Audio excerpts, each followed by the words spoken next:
Hello again, friends. This is Qumran Taj, aka Q, and as promised, this is the second video, part 2, of my series on developing your own psychic senses. Now, the last video we did was very impromptu, casual, and I like it that way. This one I have prepared notes so as to make sure that I don't forget to tell you any important points.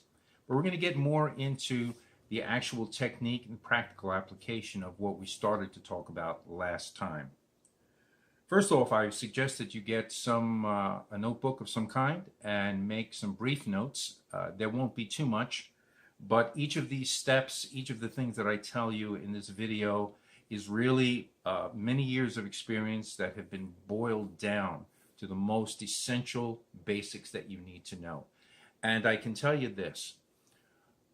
If you apply what you learn in these 2 short videos, you will be able to begin to develop your own psychic abilities, whatever other intuitive abilities that you have, sixth sense as they refer to it sometimes.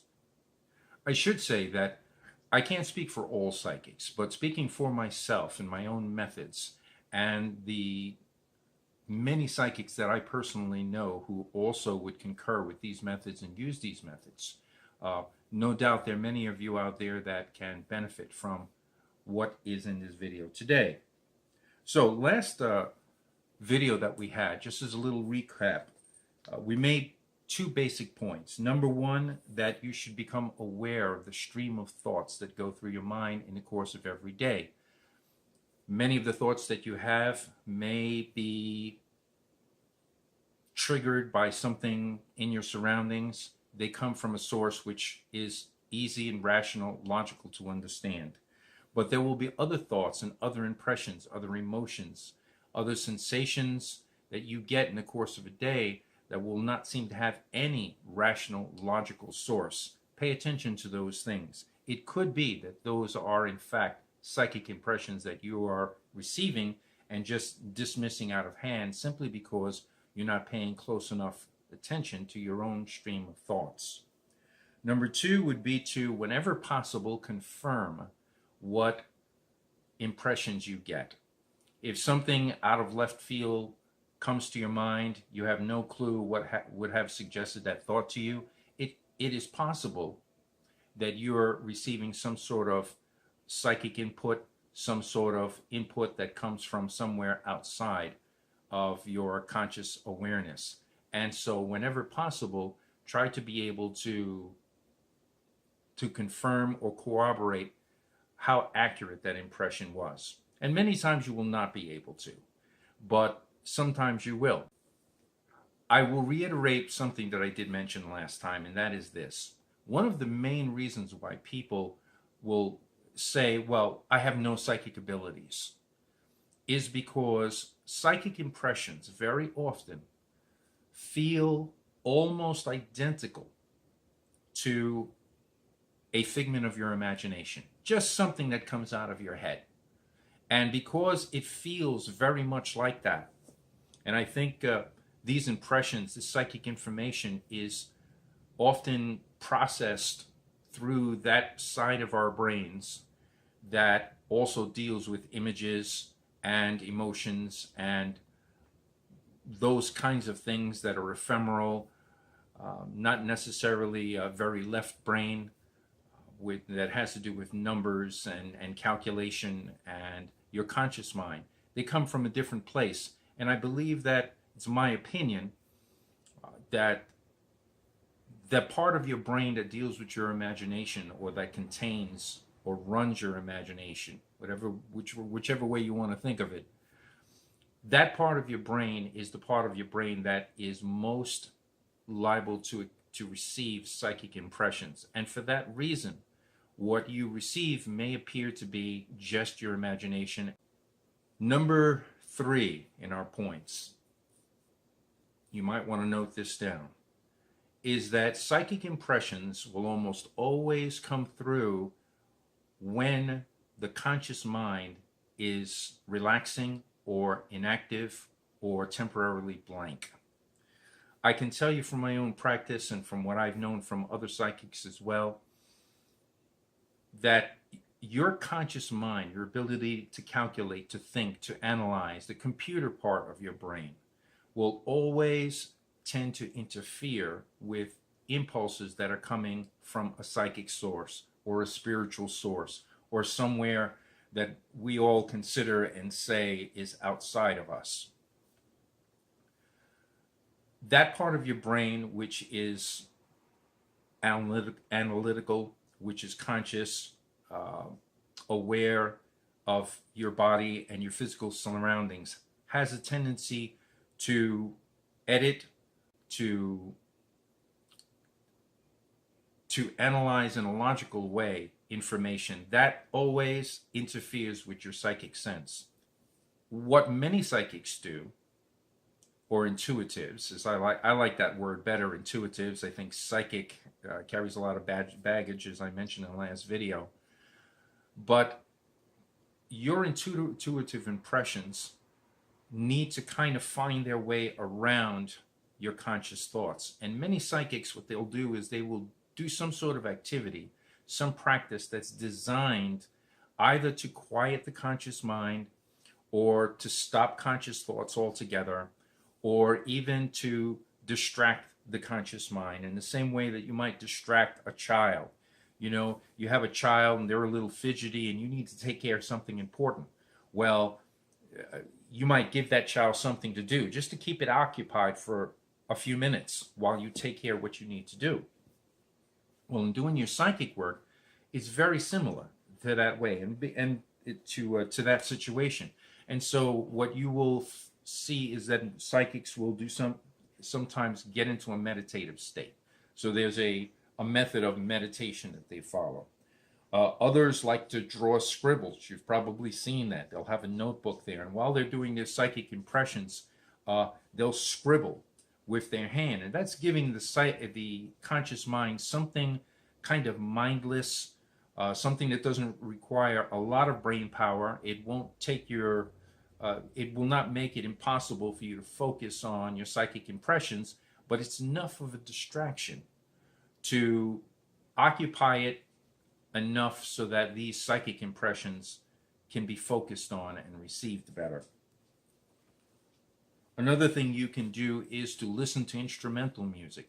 And again, I recommend instrumental music because you want something that does not necessarily have words, because with words, again, it gives the conscious mind something to focus on and try to understand. And you want to keep your conscious mind occupied, but not too engaged. You want to quiet it down. You don't want it thinking about lyrics and what it means and bringing back memories here and there. So instrumental music is great for doing psychic readings, as long as it's gentle and it's not distracting to what you want to focus on, which are those images that are going to come to you through your imagination.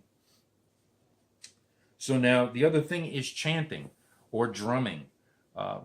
Many intuitives, psychics will use chanting or drumming for the same reason I just explained, because it gives the conscious mind something to do while you're focusing on nonverbal impressions.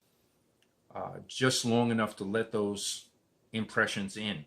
And again, I don't have the kind of skills that maybe a fakir or a yogi might have. I can't blank my mind for 20 minutes at a time or 30 minutes at a time. To do psychic work, you don't need to have that level of control over the conscious mind. For me, I found, and for other psychics as well, all you really need to do is find a way to blank that mind or quiet that mind for a few seconds. That's enough in order to get the impressions that you need to do a proper reading. That brings us to point number 4. This is the technique that I use and which many other psychics use and which you can also use to develop your abilities. The first thing you want to do is, before you put yourself in a state that is receptive to psychic impulses, before you quote unquote blank out or quiet the conscious mind, is that you want to use that conscious mind to determine what your target is. If you have a specific question for spirit, for the spirit realm, for the psychic, for the cosmic consciousness, whichever label sets well with your mind. You want to have a target of information that you're looking for. So you want that to be clear first. At that moment, then, you want to be able to de-emphasize the conscious input and pay attention, switch over to what impressions you may get. Now, this will happen and can happen very, very quickly. It's not something that you really need to sit around waiting for. You basically blank impressions, blank impression, blank impression. I don't want, and I never suggest that people who are first developing this should get bogged down. Well, how long should I blank my mind? And you know, how long will it be before I get a psychic impression? What if this happens? What if that happens? The best way for you to approach this practice is in a light, pleasant, positive frame of mind. Take it easy. Relax. Go at your own pace. Let it happen naturally and organically. Before you start the process, and you may already know the question that you want to know about, that you want answered, you want to have that in mind. With that in mind, in your conscious mind, then what you want to do is just shift away to the imagery, to the impressions, see what comes through, and then your mind will naturally, your conscious mind is kind of like a child that's always tugging at your shirt to get your attention. So, you know, you won't have to worry about bringing the conscious mind back into focus, because it's going to be trying to do that anyway. So what you want to do is basically blank it out or occupy it, do it whatever, and just let your attention shift naturally from one side to the next. We all know that our brains are made in two halves. If it helps you to think of it this way, you can think conscious mind, superconscious mind, or subconscious mind, or spirit mind. And what you're going to be doing is going back and forth like a metronome, you know, like a musician's metronome, or a pendulum even. So that, and then go over impressions. Question, impression. Question, impression. It is as simple as that. So it's something that is so simple that with most people it happens naturally. What we're trying to do, and what I'm trying to help you to understand, is how to do it intentionally, consciously, to be able to sit down and say, well, I'm going to do a reading, either for myself, for something else, or just to practice, reaching out into the cosmos and getting information, and then attempting to corroborate it. Blank the conscious mind and see what impression comes through after that. And go back, and it's okay to go back and forth, back and forth. In the course of any given reading that I do for people professionally, I'm not only doing this, since I'm not reading just for myself, well, the person who is listening to me wants to be told what I'm seeing, what I'm discovering, any information that is coming to me, and the answers to their questions.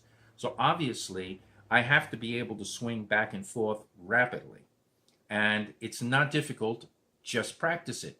Just try it. So I will be conscious in order to speak to them, then immediately switch to any other bits of information. They'll ask me about something. They'll ask me about someone.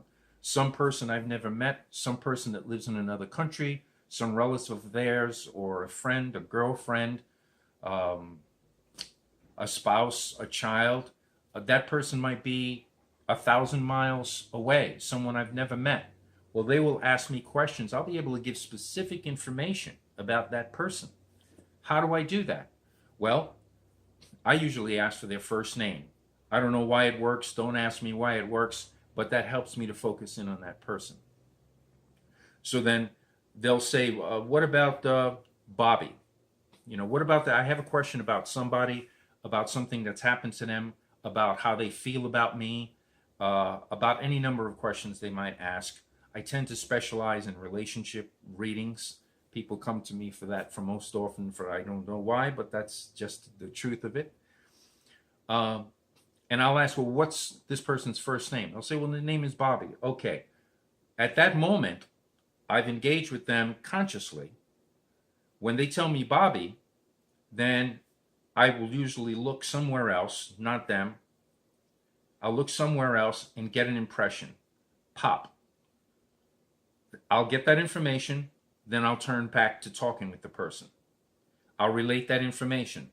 Then I'll turn my attention away. I'll get more information about that. Then we'll go back and forth like that.